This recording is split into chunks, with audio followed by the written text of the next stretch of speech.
Yesterday, we spent some time discussing the pastime of Krishna delivering the Kaliya serpent. Know that story? Krishna delivers the Kaliya, this little boy. Don't know that story? We spent about an hour and a half discussing it. It's a nice story. Dancing on the hoods of the Kaliya serpent. Well, I thought it would be nice, so we're going to explore Krishna delivering another serpent.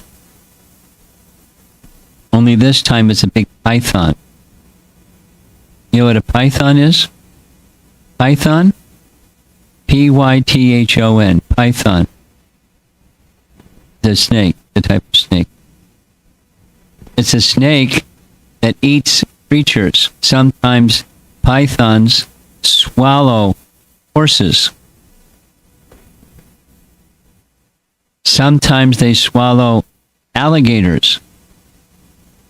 Pythons have a capacity to put in their mouth whole live creatures and keep them in their mouth and digest them. There was another serpent named Agasura. He was also a python. You got to sit over here so you can see the screen.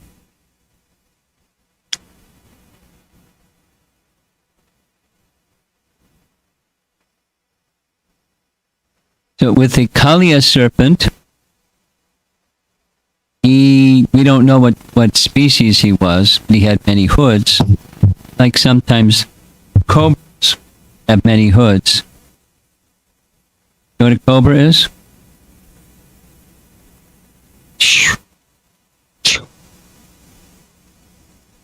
Yeah, that's a cobra. So he looked a little bit like a cobra, but this one is a python. Just lays there on the ground, and when there's some living entity, he slithers up to that living entity and swallows them up. But that's the snake pastime. You'll see this very same painting again without some letters on top of it. There's Nanda Maharaj down at the very bottom of the painting. He's in the mouth of this gigantic python, and he's being swallowed from his feet, going up the rest of his body. So we're going to hear that pastime, and we'll make some little contrasting descriptions with Kaliya.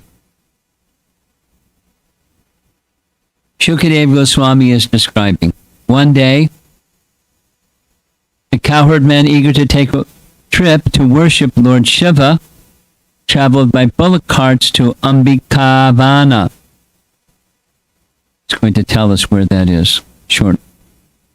Arriving there, they bathed in the Saraswati and devotedly worshipped with various paraphernalia the powerful Lord Pashupati and his consort goddess Ambika with Shivaratri. They're worshipping Lord Shiva. The cowherd men gave the brahmanas gifts of cow's gold clothing and cooked grains mixed with honey. Then the cowherds prayed, "May the Lord be pleased with us."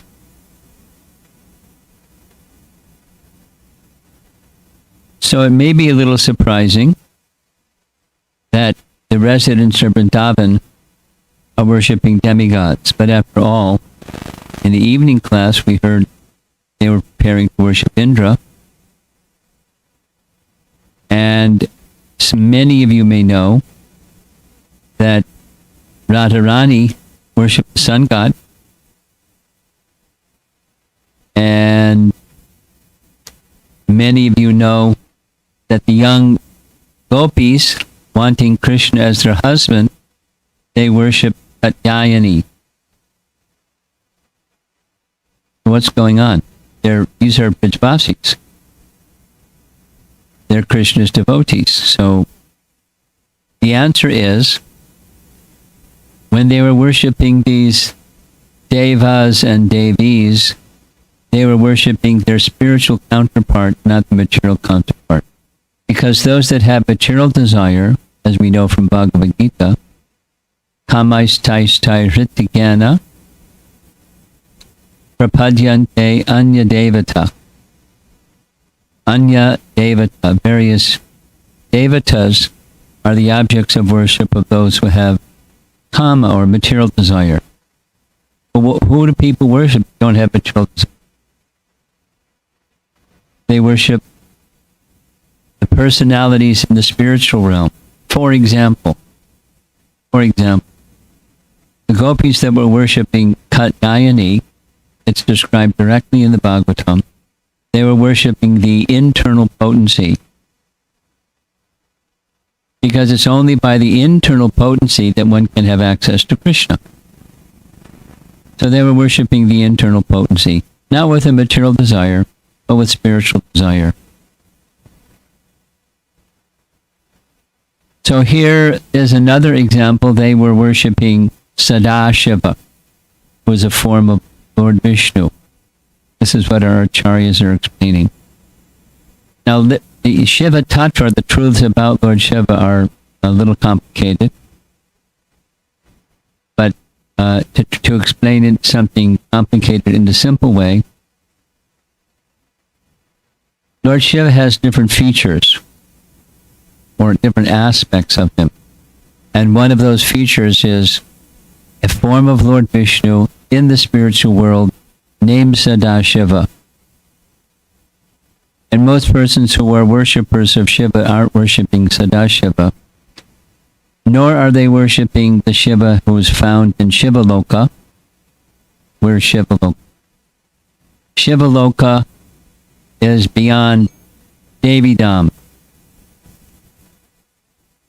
Some of you know Brahma Samhita. Devi Maheshu Haridama Suteshu Teshu. That's describing Brahma looking up. Golokanamni Nijadamni Talecha Tasya. Devi Maheshu Haridama Suteshu Teshu.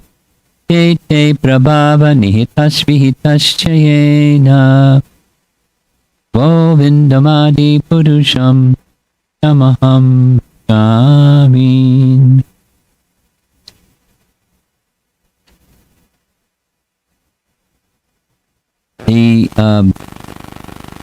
The verse in Brahma Samhita is describing the structure of the universe, starting from the place Brahma himself is. Where's Brahma himself? Brahma is in the upmost region of Devidam. Devidam is this universe. And what's above the universe? Maheshdam. So Shivaloka or Maheshdam is above the universe.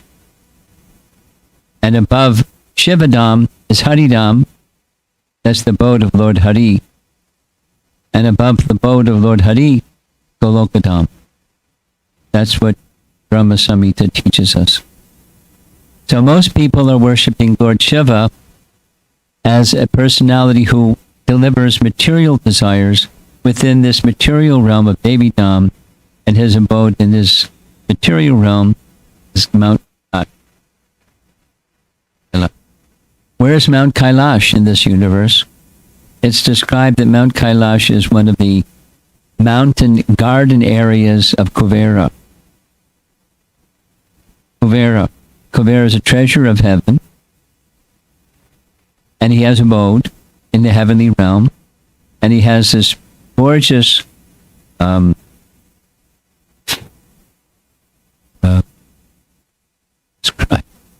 like not just of a wild forest, but like a garden area, palatial garden, celestial garden. And he invited Lord Shiva to spend some time, make that his abode in Mount Kailash. It's part of the abode of Kuvera. And there's another place where Lord Shiva resides. Where's that? At at the bottom of the universe. Why does he go to the bottom of the universe?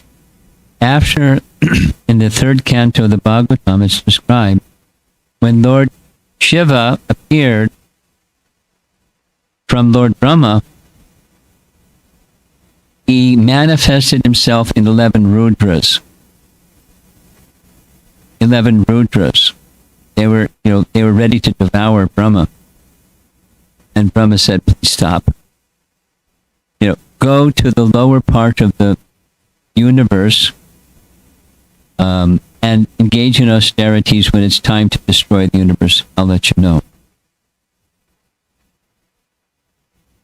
So there's a name for that region where the Rudras are residing, and when it's time for the universal destruction, flames come from the mouth of Ananta at the bottom of the dancing of the Rudras increases the flame, and the flame rises upwards, and the universe is engulfed in flame. So they're assisting in universal destruction. The point is that main point is the Brijvasis have no material desires, and therefore they're not worshiping material anything. They're interested in one thing only. They're interested in Krishna. So when they go to participate in Shivaratri, that's their worship. The form of Sadashiva was a form of Lord Vishnu. So they went off to this journey by the river Saraswati for observing Shivaratri.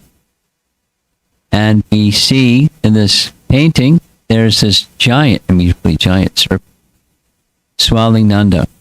Sunanda and the other greatly fortunate cowherds spent that night on the bank of the Saraswati, strictly observing their vows. They fasted, taking only water. During the night, a huge and extremely hungry snake appeared in that thicket, slithering on his belly up to the sleeping Nanda Maharaj. The snake began swallowing him. In the clutches of the snake, Nanda Maharaj cried out, Krishna! Krishna! My dear boy, this huge serpent is swallowing me. Please save me, who am surrendered unto you.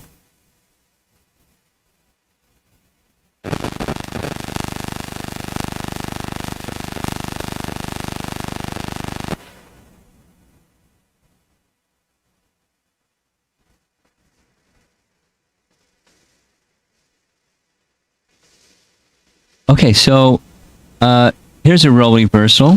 There's a father calling out to his son, please save me. I'm a soul surrendered unto you. Save me. What's going on here? Nanda is the king of the cowherds, and he's calling to his son. Why is he calling to his son like this? Because when you're in danger, you really want protection. And he heard at the name-giving ceremony performed by Gargamuni, he heard from Gargamuni, who was known to be practically omniscient, that this son of yours will have powers like Narayan, and he will give protection to the resident of Vrindavan, so take good care of him. That was his message. So he remembered. I mean, it's not only when he's in danger, but you especially remember when you're in danger, where are you going to get some help? So he was calling to Krishna, and with that sense, Krishna is invested with powers like Narayana. He didn't say he was Narayana. He didn't say he wasn't Narayana. He said he has powers like Narayana, because he didn't want to disturb Nanda Maharaj's parental affection. When the cowherd men heard the cries of Nanda, they immediately rose up and saw that he was being swallowed. Distraught, they beat the serpent with blazing torches. But even though the firebrands were burning him, the serpent would not release Nanda Maharaj. See in this drawing, there was a fire, because it was at night and they were in the forest. So that some of the wood was still on fire and they were bashing and smashing. And the serpent kept swallowing. Now the cowherd men, the arrangement was, Nanda, because he was the king, he was a little distant. The other elders, they were not so far away. But the children, they were much further away. Because, they were being silly children, like children are sometimes. And they were purposely, they were kept a little bit distance. But so Krishna heard Nanda call, and Krishna came. Then the Supreme Lord Krishna, master of his devotees, came to the spot and touched the snake with his foot. And that snake looked like a skinny snake. And in the background, you see that's the temple where they had done their Shiva puja. And there's some cowherd men with sticks, etc. The snake had all his sinful reactions destroyed by the touch of the Supreme Lord's divine foot. And thus, he gave up his serpent body and appeared in the form of a worshipable Vidyadhara.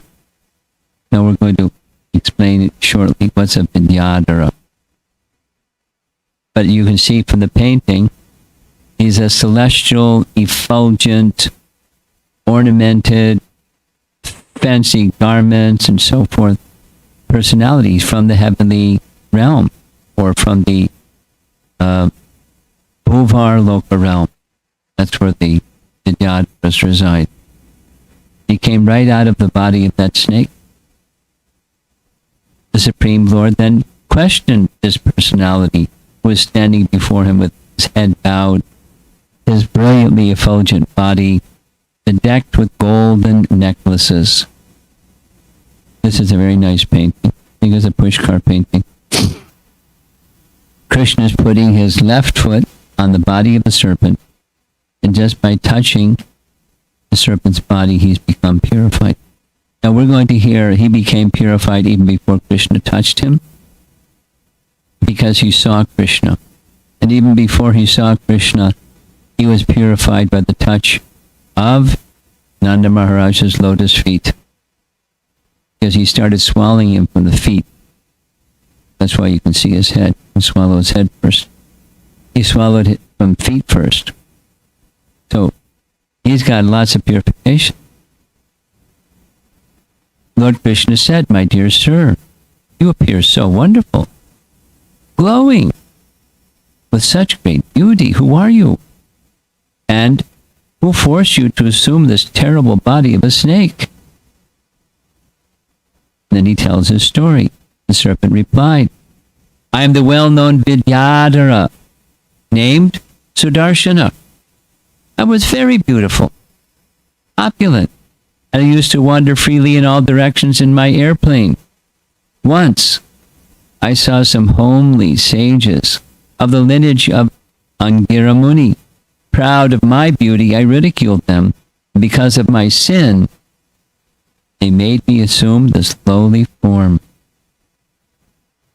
It was actually for my benefit that those merciful sages cursed me, since now I have been touched by the foot of the Supreme Spiritual Master of all the worlds, and have thus been relieved of all inauspiciousness. My Lord, you destroy all fear for those who, fearing this material world, take shelter of you.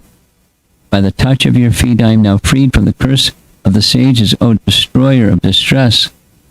Please let me return to my planet." How come you want to go back to God?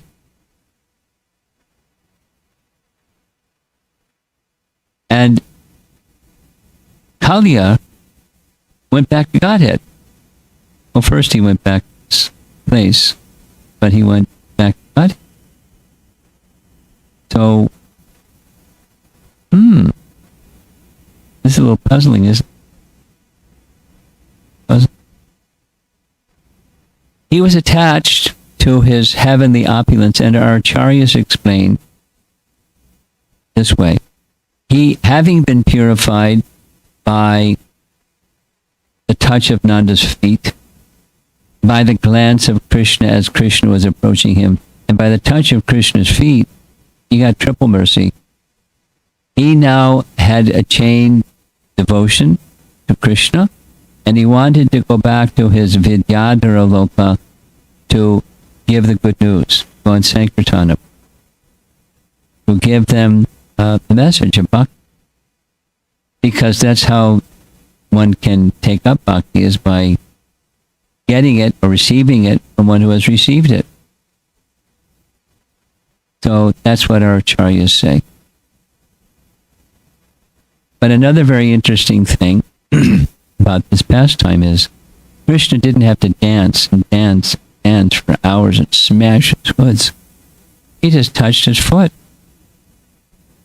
He just once touched his foot to the serpent's body, and presto, he assumes that all of this inauspicious curse of the sages lifted. So that means he wasn't such a bad person. He was proud of his beauty, and he shouldn't have done what he did, make fun of sages that weren't so beautiful like he was. And so he was cursed, but he got actually a great, great benediction. Here's that painting we saw on the first slide. It's a better impression.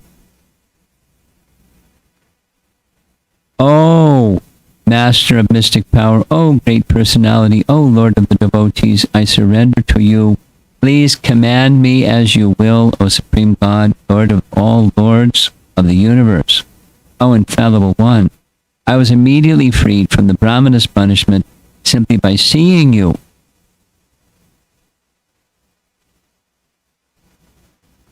Even before he touched him with his foot. Anyone who chants your name purifies all who hear his chanting, as well as himself. How much more beneficial, then, is the touch of your lotus feet? Now, which would you rather have? Nice kirtan, or have Krishna touch you with his feet?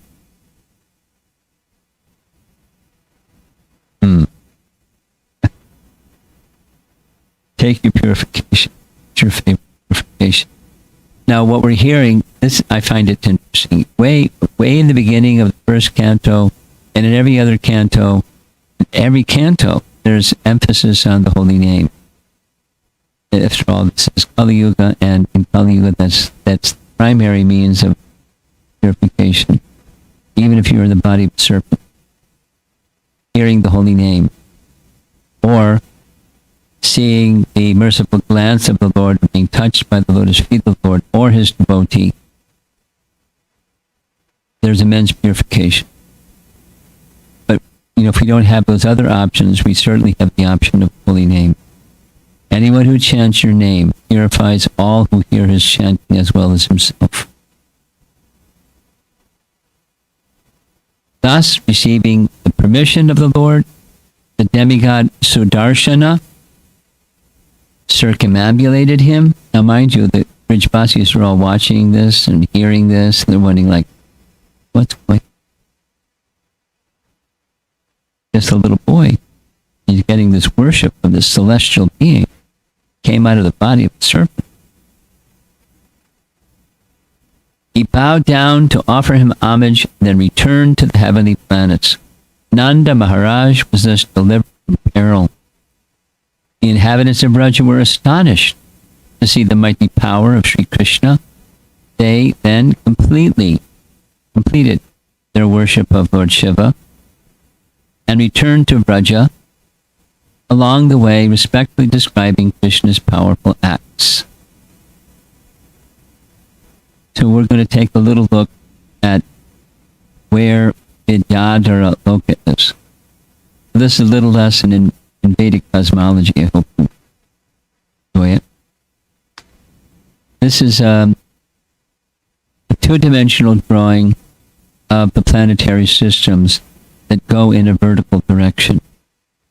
Because one way of describing our universe is that there's upper planets there's the middle planets, and then there's the lower planets. If you look very carefully, you can see right here it says there's 28 hellish planets. They don't occupy a lot of vertical space, but there's 28 little dots here. And they're at the very bottom of the universe, the hellish planets. Please note, those hellish planets are not the same as the 7 lower planetary systems. They're different. There's 7 lower and 7 upper planetary systems. Way, way up at the top is Satyaloka or Brahmaloka. Just below that is Tapaloka. Just below that is Janaloka. And down here is Maharloka. So that makes 4. Maharloka, Janaloka, Tapaloka, Brahmaloka makes 4. That means there's another 3 out of 7. How much is 7 minus 3? 4. And 7 minus 4 is 3. So there's 3 we're going to speak about right here. This planet right here, if you can see, maybe you can see, it's Dhruvaloka. Where's Dhruvaloka?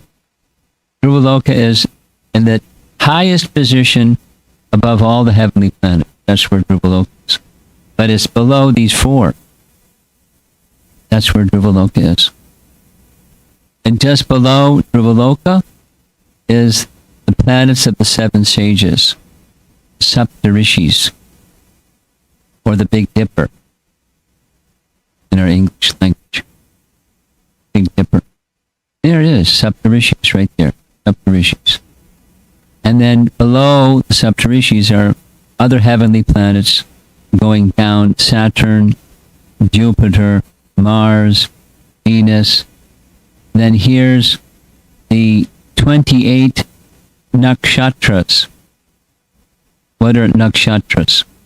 Nakshatras are constellations of stars that the moon passes through to make the 28 days of the week, of the month. 28 nakshatras. And it's very important in astrology. What's your birth sign is when the moon is passing through such and such nakshatra.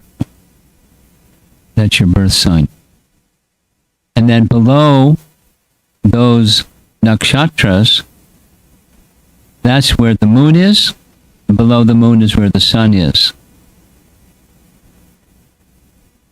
Now, in between where the moon is, you see way over here on the left, that's Bhuvarloka. This is the earth, that's Bhuloka. This is Bhuvarloka, and that's Swargaloka. That makes 3. Bhuvar is above the earthly realm, or Bhuloka. And above the Bhuvarloka is Swargaloka. And then there's 4 more, to make 7. So watch this. We're going to see these planets start to move. Everything works. Right?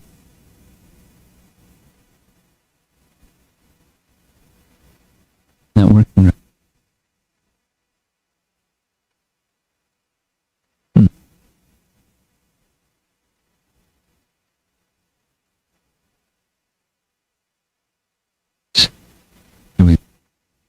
There's Saturn moving in a counterclockwise direction. Below Saturn is Jupiter and Mars moving in a counterclockwise direction. And then down below there's the moon moving around the nakshatras, the 28 nakshatras.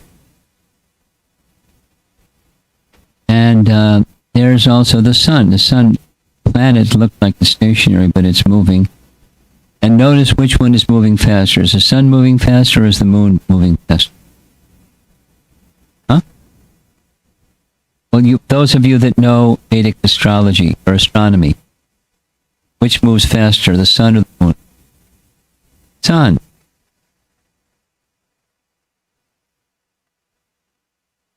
Okay. So that's where That's where the Vidyadharas are. They're in this region, this Bhuvarloka region. Here it says,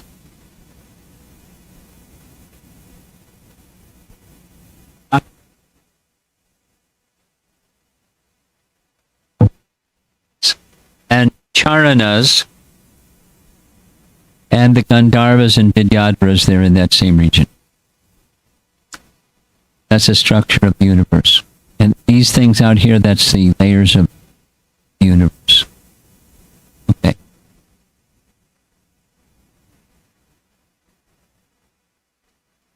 Now here's a little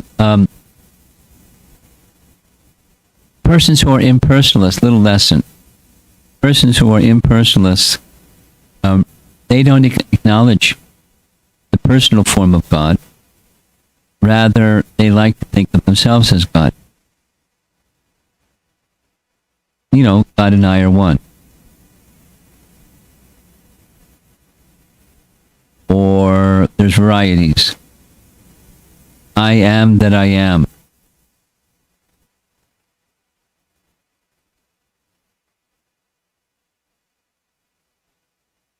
I am is the name of God. Or I am infinity in whom all arises. Or Tattvamasi, thou art that. These are phrases that come from the Vedas, or at least renderings of those phrases that come from the Vedas, and they're taken to be an impersonal understanding. So on the left, that's a person that's the breathing dragon.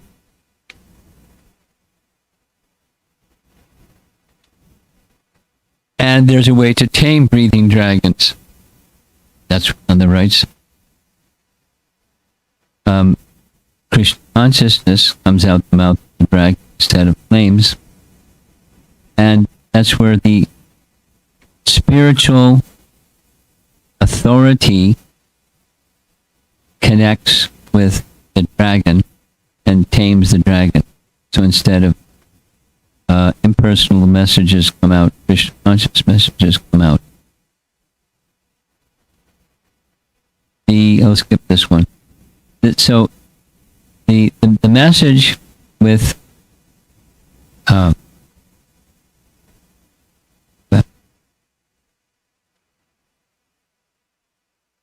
message here is by Krishna's contact with one who has received some misfortune. Just by Krishna's contact, one can be made fortunate. Now, if supposing one is faithless or doesn't have any confidence in the personality of Godhead and thinks, this is mythology or silly stories of fit for little children or something like that, they're not making any connection with unlimited potencies, the personality of God. We had a discussion yesterday evening, quite a bit. And it's really simple. Is God limited or unlimited? Unlimited. If he's unlimited, then are we going to limit his unlimitedness, or is he unlimited? He has unlimited potencies, and with those unlimited potencies, he can do anything. Is there something he can't do? There's nothing he can't do. He can do anything. And so he's created a pastime where he's liberating an unfortunate person who made an offense to some sages. He got the body of a serpent. But as a benediction, because he got Krishna's foot touching his body, he got freed not only from that curse or the impurity arising from the offense, but he became an elevated soul.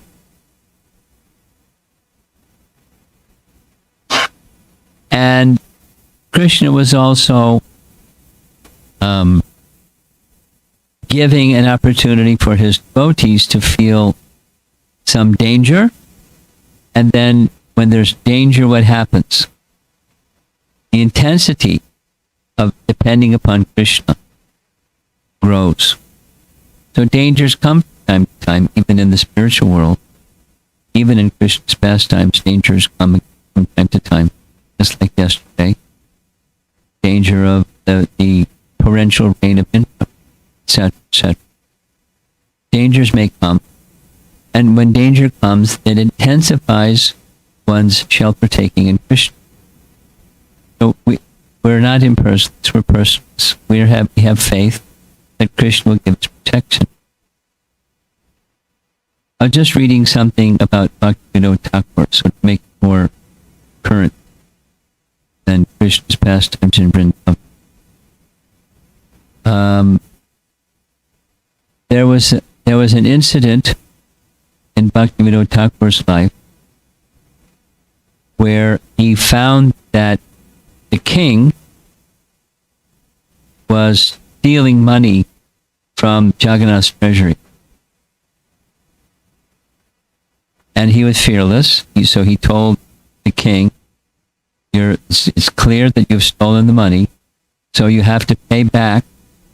The way to pay it back is you just cover the cost of the 52 offerings every day until dear Lord Jagannath, until it's covered. You give your money back to Jagannath that way. The king was insulted. He had stolen Jagannath, but he was insulted. He had to pay for his mistake.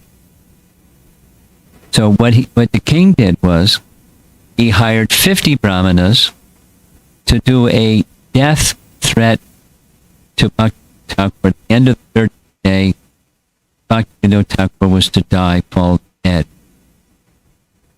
Instead, on the 30th day, when they finished the final mantra, the king's son died.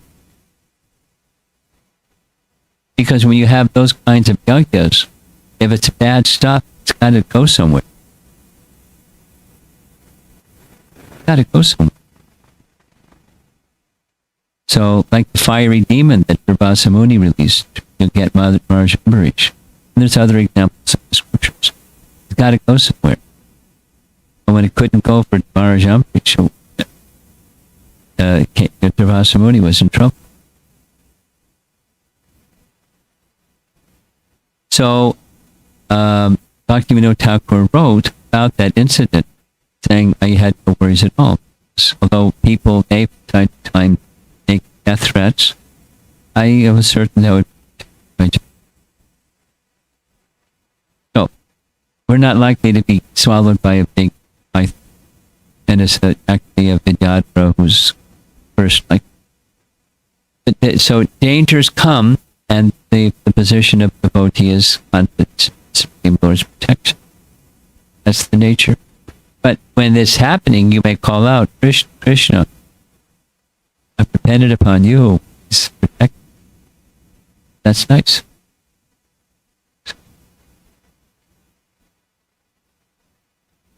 Full of, one of my appreciations about Krishna's pastimes, he has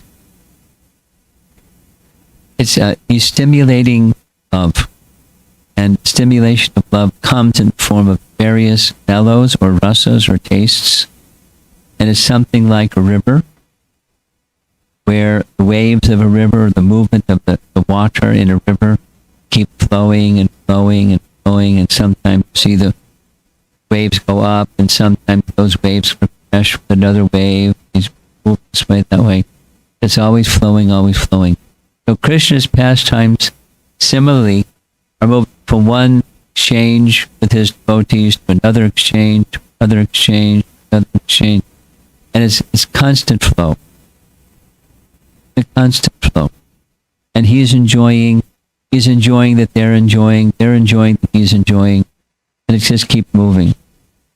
And sometimes there's danger, and then the danger is resolved, and it's very nice again. And just a continuous flow of loving exchange. That's Krishna's pastime. And 5 essential humors, but all sub-varieties of those essential humors. Just like, the elders are not in the mouth of the serpent, Nanda, the king is, and they're in big anxiety over their king. And so how are they feeling? And all the children, how are they feeling? You know, that because they were also there. The ladies were also there. And they heard what the Vidyadhara said. They watched him with folded palms offering prayers to Krishna, speaking of him as the Supreme Lord. And they're like, wow. And they're just thinking how wonderful Krishna is that he delivered Nanda. He has a lot of powers, just like Bhargamuni said. And they're so much filled with love for Krishna they can't think of his divinity. They can only think of his loveliness and their affection. And that's Vrindavan. Okay, so that's our discussion. See some comments.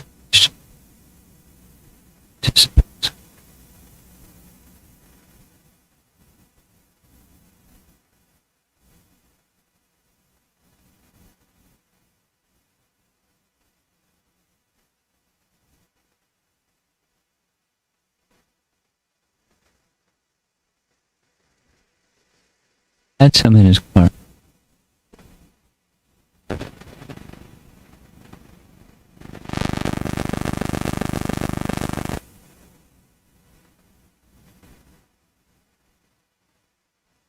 I like this paint.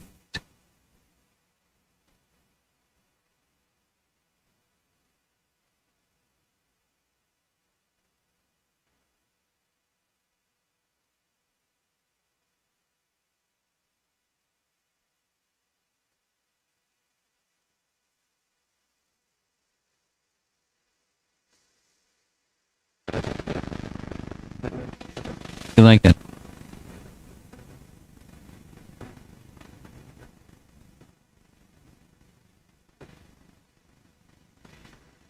You may be interested.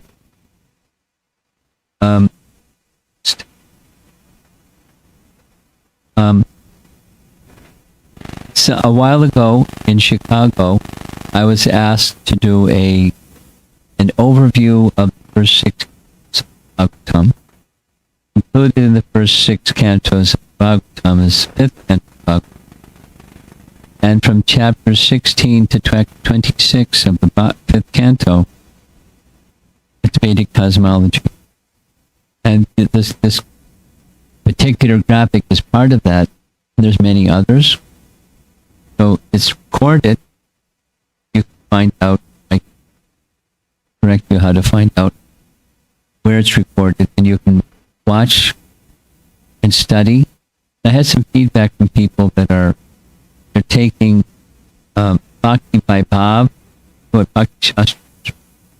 So Bhakti Shastri is the initial 4 texts. Bhakti by Bhav is the first 6 cantos.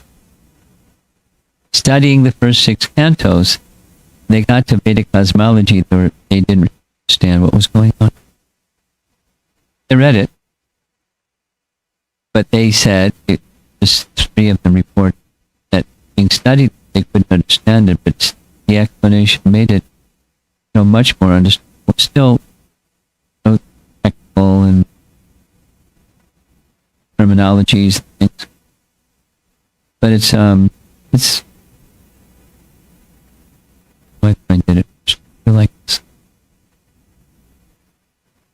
It's a lot more than Boulevard and Swargalok.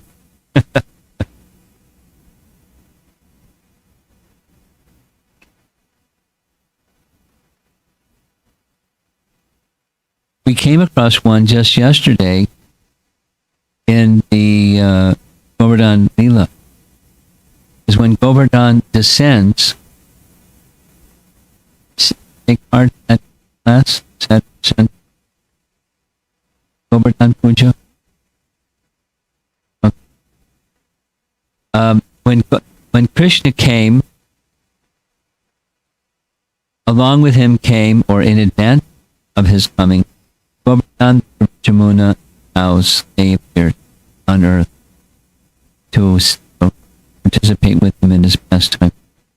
But when Govardhan appeared, Govardhan didn't appear in Vrindavan, he appeared in another place, and Pulasya Muni brought him to Govardhan. And it's a nice pastime involved, Pulasya Muni bringing him. place where Govardhan appeared was not even on the Earth planet, or it's somewhere else in Bhumandala, Simantadweep. So, without knowing the Vedic cosmology, where is that place? It's described.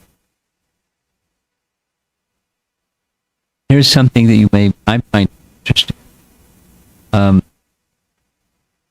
As many of you know, just as there's no question speaking about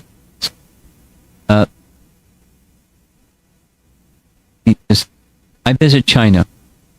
This morning was a class for the Chinese to China, and one of the persons has made a friendship with a professor that is very interested in how Vedic texts and ancient Chinese culture are alike. So one of the things that they made some investigations in is Chinese cosmology and Vedic cosmology. And they're almost identical. They have a description of 7 islands that are circular with oceans in between them. There's a name for them. There's a name for Sumeru, the gold mountain that's broader at the top and narrow at the bottom. There's a Chinese name for it. There's a name for the mountains that have trees upon them surrounding in the 4 directions. That Mount Sumeru. I mean, it's astounding. In one sense, it's astounding. In another sense, it's not. Because that's the finding, taking a detour. But Sadaputta, like stop. Vedic cosmology and astronomy. By Vedic cosmology, astronomy. And there's a chapter where he's summarizes studies that he did of cosmology all around the world. Siberia, South America, Africa, Southeast Asia, in Europe, Scandinavia, and all around town. The similarities are too astounding to refute. And he's not the first one to look at that. There's scholars that that.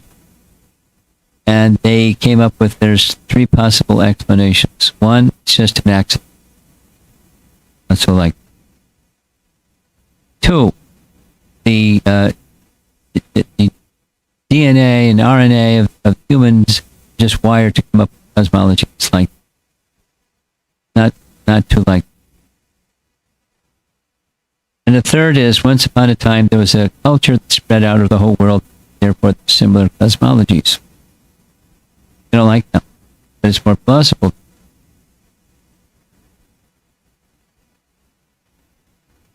And there's a whole chapter. Vedic cosmology and astronomy.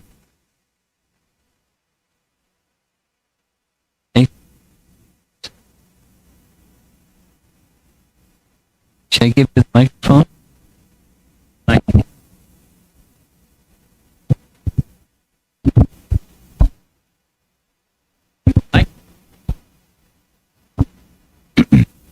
Thank you, Maharaj, for covering this nice pastime. Recently, I had an opportunity to read this particular pastime of Nanda Maharaj being swallowed by a snake. I did not really pay attention at the time, but while going through your presentation today, I was thinking there are snakes everywhere in Krishna's pastime. Aghasura, Kaliya, and even this snake, the Vidyadhara, being a snake. In this particular pastime, he just maybe ridiculed the sages, and sages cursed him to become a snake. But if I recall, most of the time, when we talk about snake, the person being envious, that's why he had an opportunity to become a snake. In this particular case, Vidyadhara was not envious, I think, right, Maharaj? But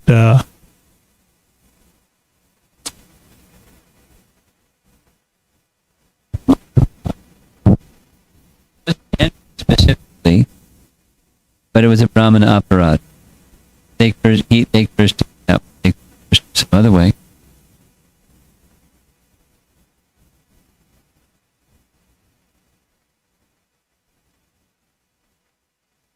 Envy and pride seem to be like, two brothers. Not the same. They're close. Anything else?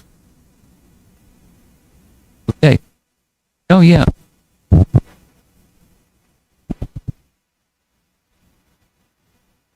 I was just reflecting on the serpent stories that we've been hearing and how Krishna danced so long, Kaliya, and then with this serpent, he just stepped on the tail.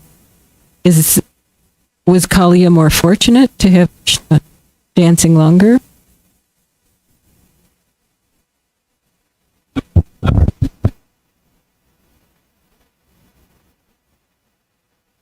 Well, he was really fire and poison and vapors. But he was really gone. Deep, deep, deep, deep. But Krishna had to know some plan. And it's not that he stepped on his tail, he stepped on his body. It doesn't say he stepped on his head. Just touched his body. Okay. We have online? Okay, if there's any Zoomers want to send in a question or mute yourself and speak up, that would be nice. Those who are on the Zoom call, you're free to unmute yourself. Going once. All right.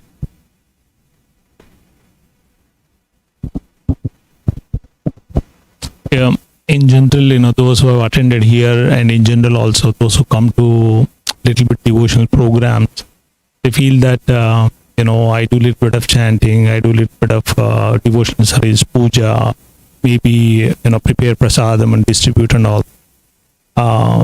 But in Vrindavan, Brajavasis are always with Krishna, but still trouble after trouble.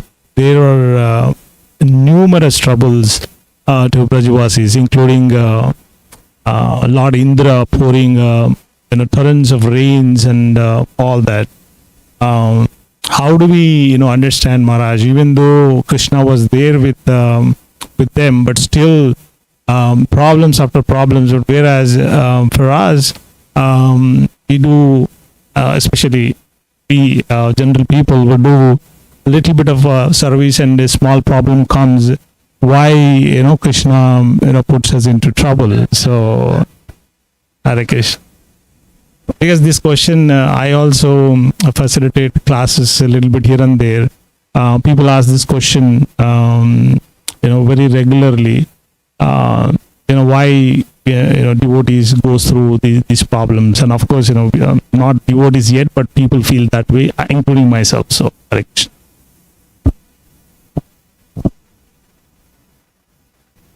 Topic of choice when we went to Mankato was why bad things happen to good people. It is a common question. And, there's good and bad and there's transcendental. When there's misfortune, it's not like the devotees are they're blind and they can't see misfortune. But they see behind the misfortune is Krishna's hand. Specifically for the Brajavasis, I explained that already. Here comes danger, Krishna, Krishna, and their shelter taking in Krishna becomes intensified, and Krishna comes along and dismisses the danger. It's just churning of their emotion that connects them more intensely to Krishna again and again and again. Now, worldly people people that measure things with world yardsticks don't get it. Like, it should be Shanti. That this is not Shanti. This is altogether difficult. But the devotees see the intensification of their shelter taking. And it's not, it's real. It works. And it's an exchange of love and feeling. Two classic examples. One classic example is King Kunti saying, please bring the difficulties again and again. Why? Because when there's difficulties, Krishna comes. So which would you rather have? Life with no difficulties or Krishna? So that's that's Kunti. She wants a difficulty. And at a separate point that's on the topic of rasa, there's this science that Rupa Goswami has evolved or expressed. There's 5 primary, 7 secondary rasas. The secondary rasas, when they mix, they move the I bhava into a particular strengthening of the primary rasa. Say it again. There's sthai bhava, sthai steady ecstasy, and there's 5 varieties and sub-varieties of those. When the rasas, the secondary rasas start to mix with the primary rasas, that's when it brings ecstasy and varieties of bhavas. So one of those, for example, one of those is shoka. Shoka is nice. Shoka is, from a material point of view, it's bad. Anxiety and stress, unhappiness, sorrow and calamity and shoka. But that's one of the 7 secondary rasas. Lord Ramachandra is the Lord of that rasa. And when it moves from a bhava to a rasa, it's called karuna. And it's called karuna or mercy because, as we find in Ramayana, there's calamity after calamity, or misfortune after misfortune, and sorrow after sorrow. And there's the anticipation it's going to get better, and then it gets better. But there's this, it's about some people I know, they have a trouble reading Ramayana. There's so much sorrow in it. But Rupa Goswami explains, and Hanuman explains, there's no sorrow. It's ecstasy. But to a worldly person, it looks like sorrow.